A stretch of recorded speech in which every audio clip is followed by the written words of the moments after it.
April 16, 2017, Easter Sunday. A 74-year-old grandfather was walking home from Easter dinner with his family. A car pulled up beside him. The driver pointed a gun out the window. The old man's final words, "Can you do me a favor? Can you just..." Bang! The driver recorded the entire murder on his phone.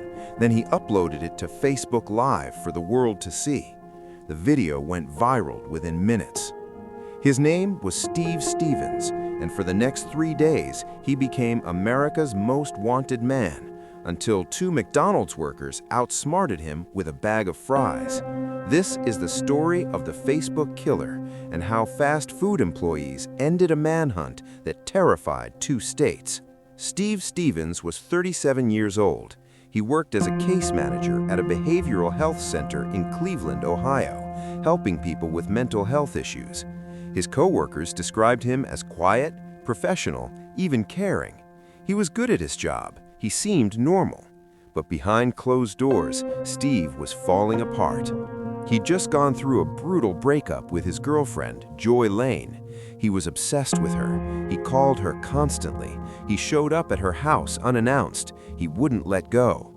On Easter Sunday, 2017, Steve's mental state completely collapsed. He decided that if he couldn't have Joy, he'd make her watch him destroy lives. At 2 p.m., he got in his car with his phone and a .9mm handgun. He started driving through the streets of Cleveland, looking for a victim, any victim. He went on Facebook Live and started broadcasting to the world. He was rambling, incoherent, talking about Joy. He claimed he'd already killed 15 people. He said he was going to kill more. Then he spotted 74-year-old Robert Godwin Sr. Robert was a retired foundry worker, a grandfather of 14, walking home after Easter dinner with his daughter and grandchildren. He was collecting aluminum cans to recycle. Steve pulled up next to him. Then Steve raised his gun and shot Robert in the head, point blank, on camera. Robert Godwin Sr. died instantly on a Cleveland sidewalk, his blood pooling on the concrete, all while being broadcast live to thousands of people on Facebook. Steve drove away, still streaming. He posted the murder video to his Facebook page with the caption, "Easter Day Slaughter." The video went viral. Millions of people watched an innocent man die in real time on social media, and Steve Stevens vanished. Within hours, the FBI, Cleveland Police, and U.S. Marshals launched a massive manhunt. Steve's face was everywhere. News broadcasts, social media, wanted posters. The FBI offered a $50,000 reward. Police warned the public, armed and dangerous, do not approach. But Steve had a head start, and he was driving. Investigators tracked his phone. They found pings from his cell tower showing he left Cleveland. He was heading west toward Pennsylvania. Then the trail went cold. He'd turned off his phone. For 2 days, Steve Stevens was a ghost. Police had no idea where he was. He could have been anywhere, hiding in the woods, staying with someone, driving across the country. The manhunt expanded to multiple states. Cleveland residents were terrified. Parents kept kids inside. People were afraid to go outside. A man had randomly murdered a stranger on Facebook and was still out there, armed, unstable, and potentially hunting for more victims. Steve had claimed he killed 15 people. Police checked, it was a lie. Robert Godwin Sr. was his only victim, but they couldn't be sure Steve wouldn't kill again. And then, on April 18th, 2 days after the murder, Steve made a critical mistake. He got hungry. Erie, Pennsylvania, about 100 miles from Cleveland. Steve Stevens pulled into a McDonald's drive-thru at 11 a.m. on Tuesday morning. He was driving the same white Ford Fusion from the murder video, the car every cop in America was looking for. He pulled up to the speaker and ordered a 20-piece chicken McNuggets and fries. The worker at the window was Thomas Ducharme Jr. He immediately recognized Steve from the wanted posters plastered everywhere, but he stayed calm. He took the order like normal. Then Thomas did something brilliant. He told Steve, "Your fries aren't ready yet. Can you pull forward and wait?" Steve, not suspecting anything, pulled his car forward and waited. The moment Steve moved, Thomas ran to the manager. "That's the Facebook killer. He's in the drive-thru right now." The manager, without hesitation, called 911. "We have Steve Stevens, the murder suspect from Cleveland, at our drive-thru, white Ford Fusion. He's waiting for his fries." Police were less than 5 minutes away. Thomas kept stalling. He made Steve wait. He told him the fries were still cooking, just a few more minutes. But Steve got suspicious. Something felt wrong. After about 2 minutes, he drove off without his food. By then, Pennsylvania State Police were already racing to the McDonald's. They spotted Steve's white Ford Fusion leaving the parking lot.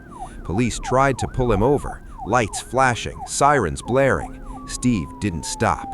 A brief chase started. Steve drove about 2 miles, weaving through traffic. Police surrounded him. He was boxed in. And then Steve Stevens made his final decision. He pulled over on the side of the road, put the car in park, raised his gun to his own head, and pulled the trigger. Steve Stevens was dead. The manhunt was over. It lasted exactly 51 hours, and it ended because 2 McDonald's workers were brave enough to stall a killer over a bag of fries. Robert Godwin Sr.'s family was devastated. A grandfather, a father, a man who'd done nothing wrong, murdered for no reason except to hurt a woman who'd broken up with a killer. His daughter, who'd been with him hours before he died, said, "My dad was the most loving person you'd ever meet, and he died because some man wanted to hurt his ex-girlfriend." Joy Lane, the ex-girlfriend Steve blamed for everything, released a statement. "I'm sorry that Robert Godwin lost his life. I wish I could have prevented it, but Steve made his own choices. I had nothing to do with this." She had to go into hiding. People blamed her. Death threats flooded her social media. She'd simply broken up with a man, and a stranger died because of it. Facebook came under massive criticism. The video of Robert's murder stayed on the platform for over 2 hours before being taken down. Millions of people watched a man die in real time on social media. And Steve Stevens sparked debates about social media's role in violence, mental health, and viral content. Should Facebook Live have delays? Should it be moderated in real time? How do you stop killers from broadcasting murders? Thomas Ducharme Jr. and the McDonald's staff were hailed as heroes. They received awards, recognition, and thanks from Robert Godwin's family. Their quick thinking and bravery ended a manhunt that could have resulted in more deaths. But nothing could bring Robert back. He'd survived 74 years of life, raised a family, worked hard, enjoyed his grandchildren, and on Easter Sunday, walking home with aluminum cans, his life ended in seconds. All because one man couldn't handle a breakup. The Facebook killer case is a reminder of 2 things. First, the most dangerous people aren't always hiding in dark alleys. Sometimes they're falling apart in plain sight, and no one notices until it's too late. And second, heroism comes from unexpected places. 2 fast food workers armed with nothing but a bag of fries stopped a killer when hundreds of police officers couldn't find him. Steve Stevens wanted fame. He wanted the world to see his pain. He got his 15 minutes. But history will remember Robert Godwin Sr., the grandfather who didn't deserve to die. If this story impacted you, subscribe for more deep dives into the criminal cases that changed America. Hit that notification bell. And if you want to learn how to protect yourself from dangerous people, check out my True Crime Survival Guide, link in the description. Thanks for watching. Stay safe, and remember, sometimes the smallest acts of bravery make the biggest difference.